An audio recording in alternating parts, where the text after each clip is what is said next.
Así arranca el segundo, es esto, la fábrica del día de la fecha, esta sección del programa en donde lo que hacemos es tratar de repensar, reanalizar, redefinir todo lo que rodea a la industria de la música. Una actividad que hace un puñado de años nada más, precisábamos de barcos, de aviones, de container que distribuyan de un lado al otro del planeta Tierra todo lo relacionado a esta actividad económica, como hablábamos recién con el amigo Raúl. Y para hablar de todos los cambios que han pasado en estos tiempos, de tiendas musicales, de otros tipos de distribución, es que nos nutrimos de diferentes diálogos. Hemos hablado con productores musicales, con iluminadores, sonidistas, productores y con músicos, muchos músicos, como es el caso del día de la fecha, donde vamos a estar hablando con la mía KIM OEHME, que ya está conectada con nosotros. Hi Kim, my name is Manu, there is Raulo. Are you listening me good? Hello, yes, I can hear you. Excelente. We listen to you very well. Okay, this is what's going to happen now. I'm going to leave you with my friend Raulo. He's going to make you the exact questionnaire we make from all bands, from all artists, from all the parts of the world. And later we're going to talk about the present of your solist career, okay? Okay. Perfect. If you don't want to answer any question, you can insult Raulo, you can... Okay. Everything okay. Okay. Vale, Manu, bien. Perfecto. Gracias.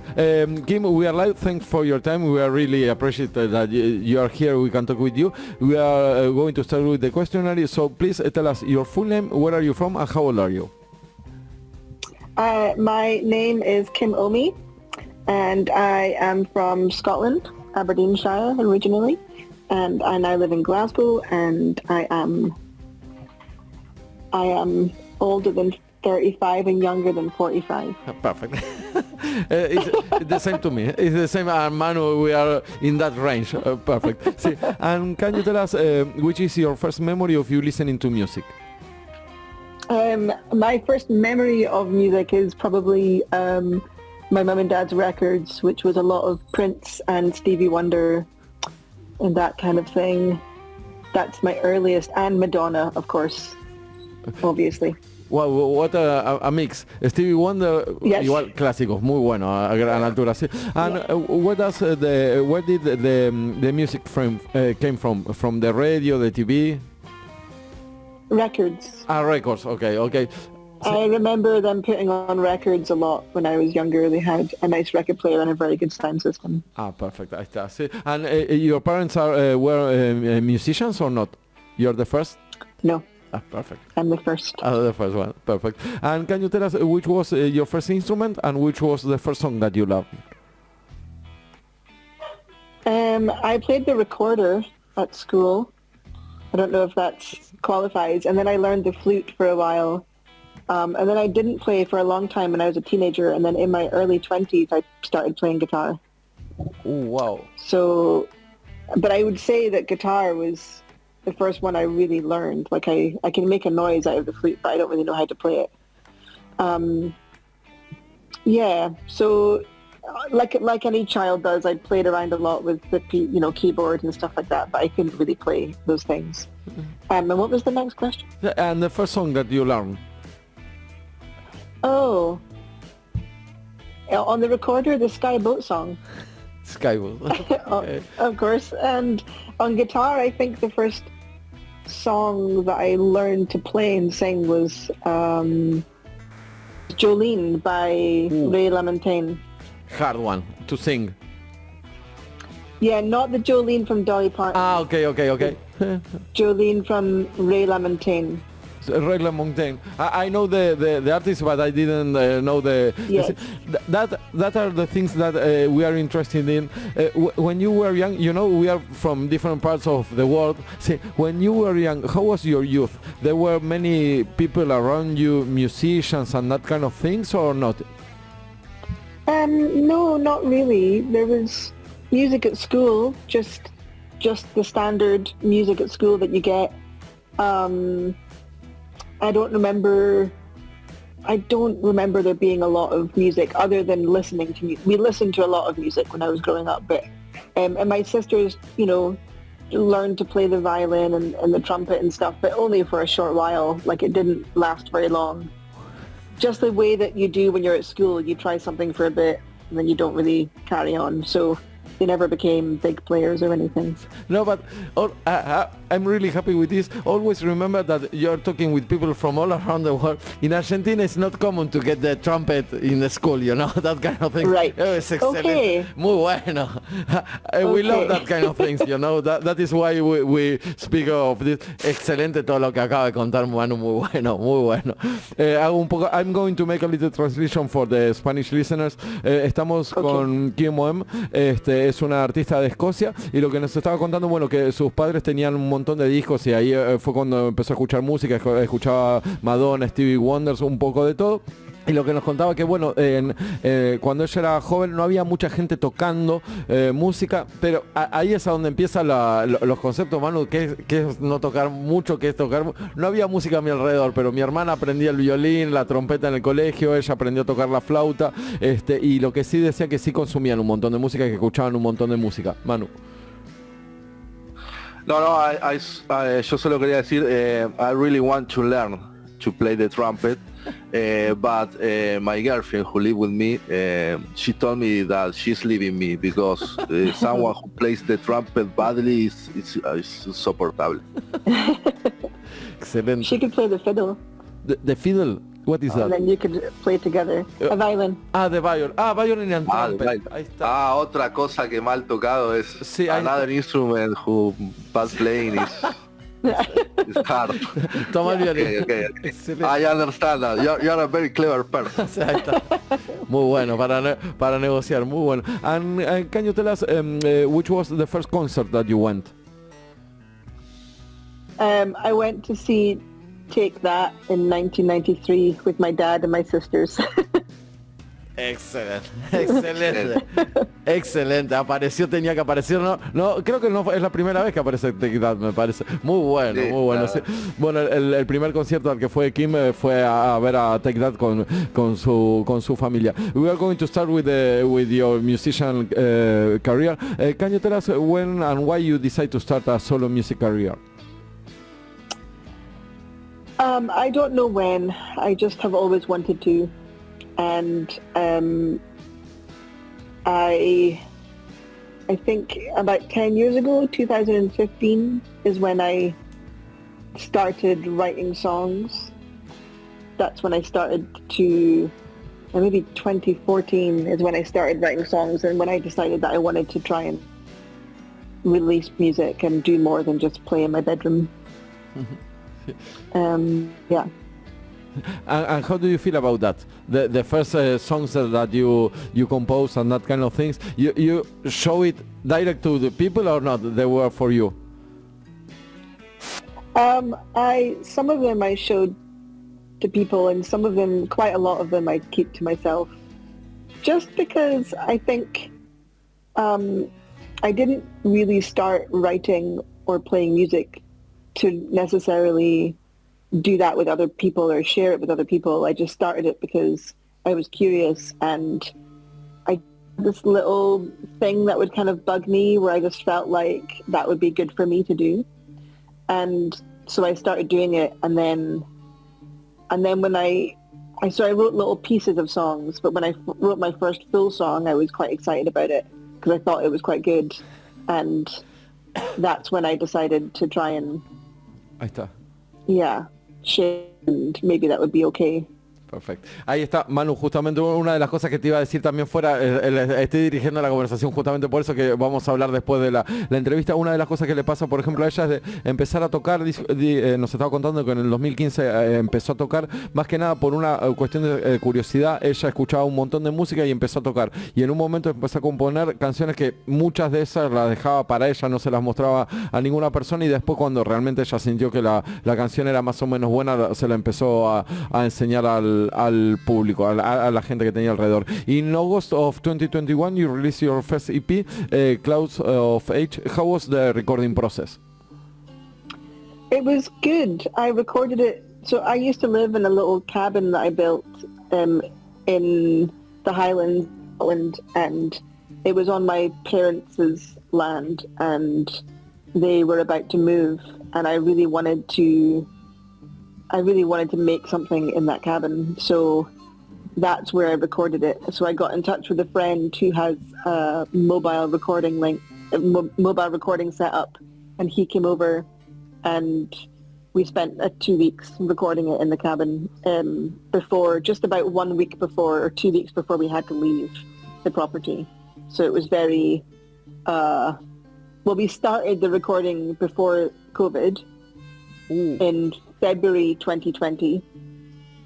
And actually, fun fact about that is we lived in this very rural area in the Highlands in Aberdeenshire, the lowlands of the Highlands, and one of our neighbours was the very first person in the UK to have COVID. And we found that out whilst we were recording. And we were like, oh, this is wild, because it was all happening a lot in Italy, and they had just been over there for a skiing holiday, and they came back and they both had COVID. I remember one of the days we were recording, we looked over and saw blue lights. You couldn't see their house from our house. It was very in the country, but we could see blue lights, and then later we heard that they'd been taken in to quarantine because they had COVID. But that was the first week, and then the second week that we had to record, we were in lockdown, couldn't do it.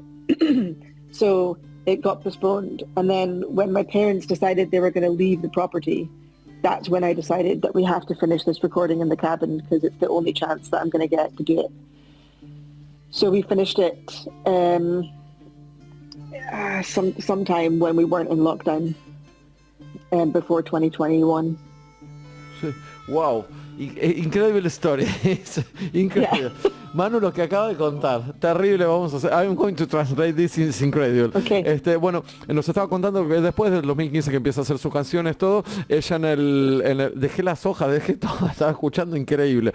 En el 2021 ella lanza su primer EP que se llama Clouds of Age, y nos contaba que el proceso de grabación fue, ella vive en Aberdeen, en una zona muy rural, de Escocia, y bueno, tenían una pequeña cabaña que era de su familia, y ella estaba ahí viviendo y tocando, y bueno, le dijo a un amigo que tiene un estudio móvil para ir a grabar, y tenían 2 semanas antes de irse porque estaban vendiendo la propiedad, y la primera semana justo apareció el COVID, y lo que ella vio, o su vecino de la cabaña, fue la primera persona que tuvo COVID en el Reino Unido, porque justo se habían ido de vacaciones a Italia. En Italia fue en donde se propagó un montón el COVID. Bueno, volvieron sus vecinos a Escocia y fueron la primera persona que estuvo en cuarentena en COVID en el Reino Unido. O sea, dice que de repente veían luces azules que se los estaba llevando para meterlo en cuarentena. Bueno, y eso fue la primera semana de grabación. Y bueno, después la segunda terminaron y fue un proceso, o sea, bastante impactante, porque estaba súper atravesado por todo lo del COVID,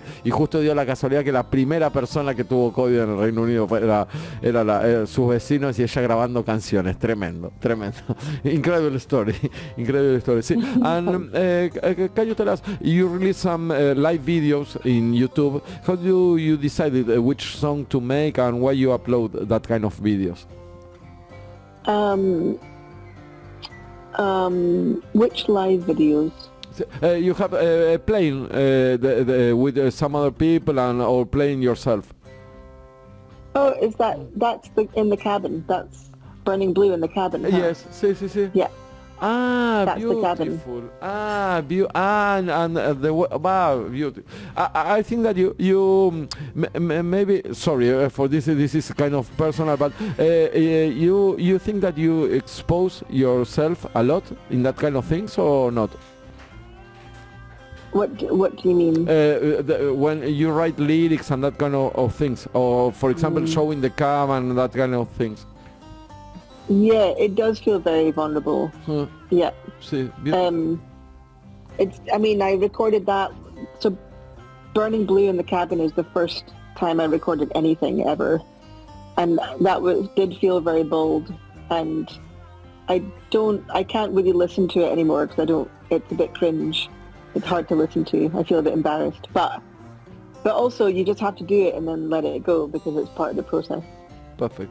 Yeah. Buenísimo lo que acaba de decir, tremendo, o sea, bueno, de hecho le pregunté si se siente que se expone un montón cuando dice, y sí, dice que son realmente cosas muy personales o cosas que están grabadas de una manera súper básica y que ella lo puso porque, bueno, y decidió soltarlas y hay veces que prácticamente no la puedo volver a escuchar, pero bueno, es como que ya tiene soltado esa parte de esa época, para decirlo de alguna manera. Manu, ¿alguna pregunta? Quiero hacer una pregunta más adelante sobre Clouds of Age, así que no sé si vos tenés alguna pregunta dale. sobre el Sí. trabajo. Sí. Okay, well, Kil, I want to congratulate you on the website. You know, Thank you. That's a very clever choice. Through the website, I found Cahalan Morrison. I don't know if I. Who is your producer? What was like working with him, and how you and him choose the instrument he added to the song? Because I hear a lot of instrument, and it's like, you know, like a painting, you know, like colors in the air. I love that. How do you manage that? Cahalan is amazing, and he plays everything. He's a very, very good songwriter. He's one of my favorite songwriters. He is also, I should say, my husband. We are married. This is my partner. So that's how that came about, because he was here. And when I was working towards trying to finish arranging things for the EP, I think I know what you're talking about, and especially on Burning Blue, he has the mandolin is doing very sounds all over it. Yes. I wanted something to sound very very, what's the word? I didn't want too much weight. I didn't want any rhythm. I wanted it to all be very like memories and imagining and floaty kind of. So he was the one that suggested the mandolin, and to then the sound engineer, Ewan McPherson, I don't know what he did. They just do magic.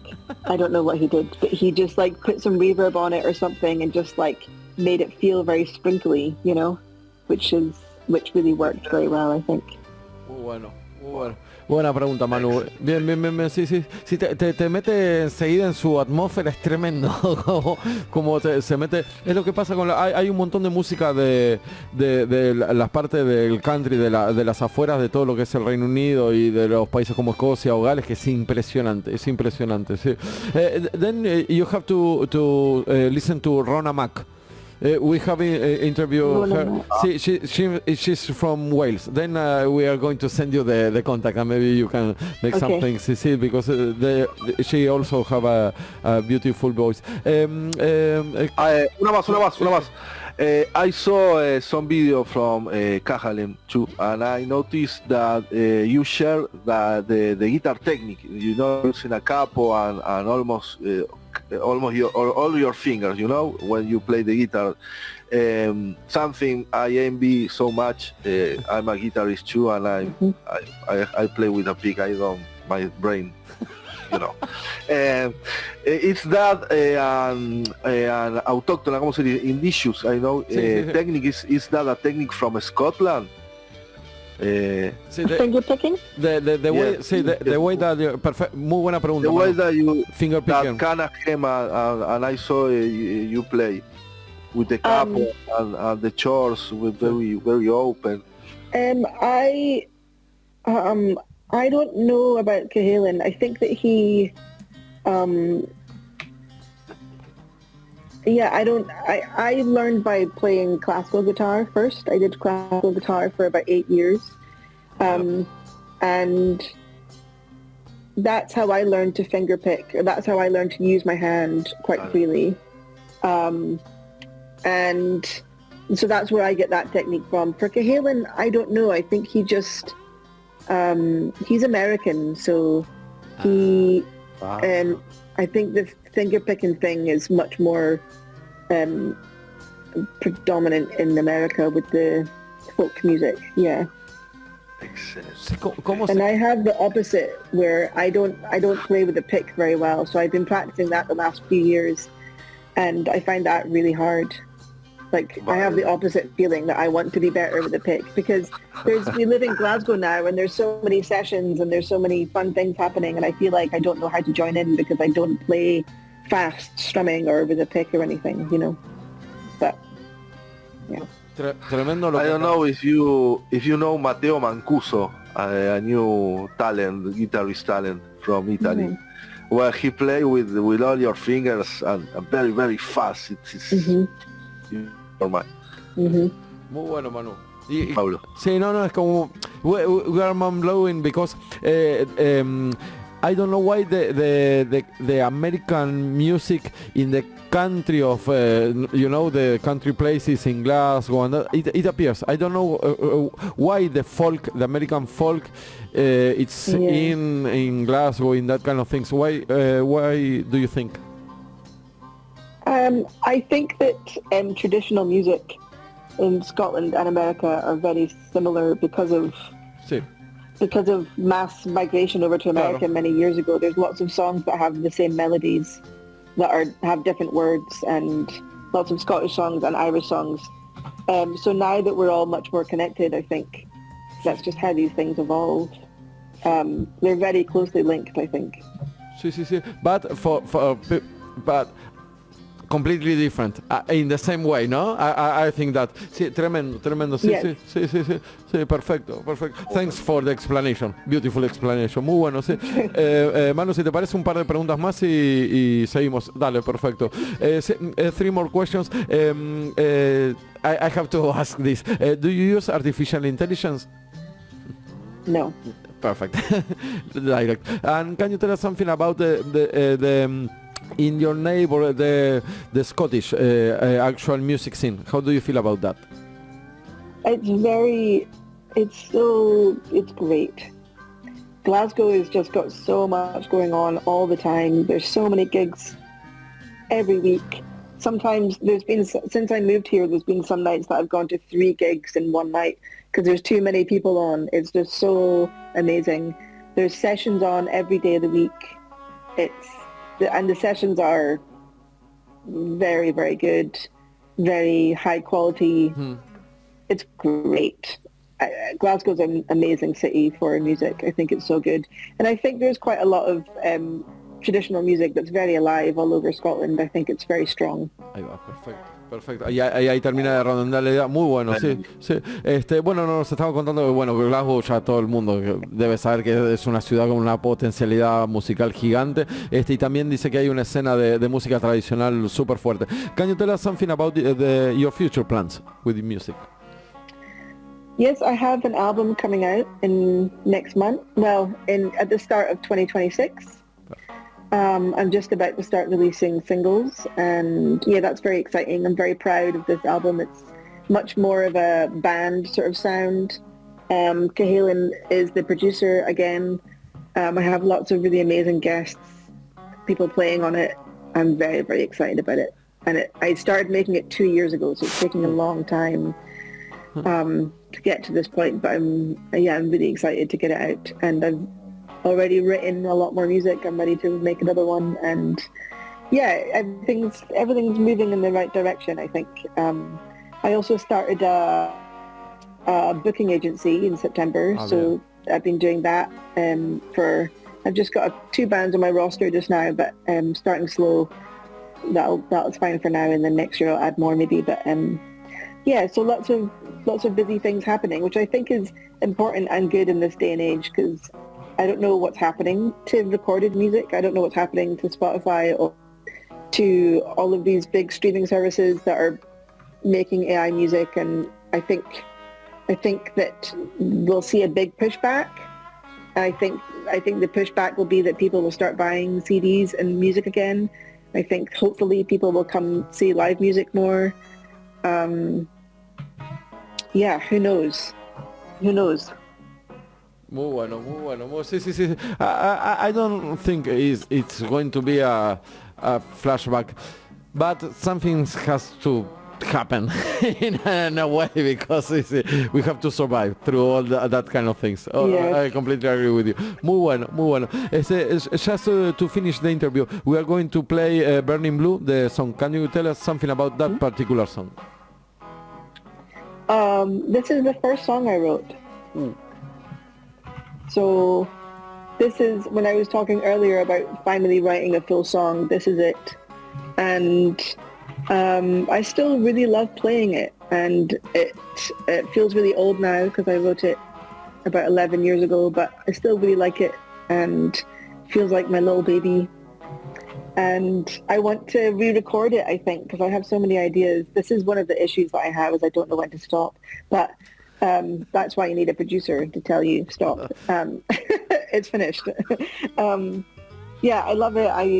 It's one of it. I just have very good feelings about it because it felt like the beginning of something. It reminds me of a feeling of hope. You know? Beautiful. Yeah. Beautiful. Wow. See. Thanks for your time. It was wonderful to speak with you. We keep in touch, okay? And we are going to send Thank you you. the interview. Thank you very much. Thank you so much for inviting me. Bye-bye. Thank you. Bye. Raúl.